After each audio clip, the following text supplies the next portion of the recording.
High বন্ধুরা, কেমন আছো? আশা করি ভালো আছো। এখন বিকেলবেলা আমি ধনিয়া পাতা তুলতেছি বিকেলে রান্নার লাগে। ধনিয়া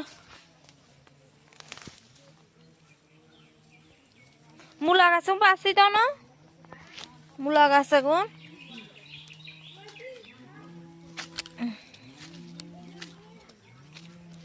আনিয়ে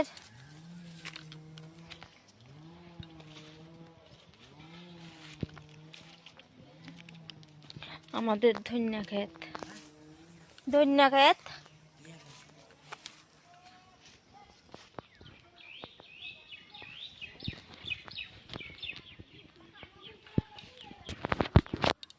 না না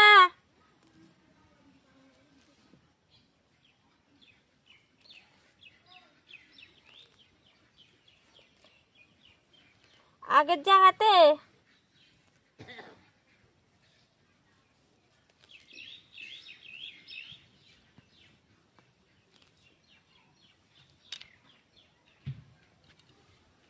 দেখো ধনিয়া পাতা রান্নার লাগে। কার কার লাগবে আমাদের বাড়িতে এসে লইয়া যাইব।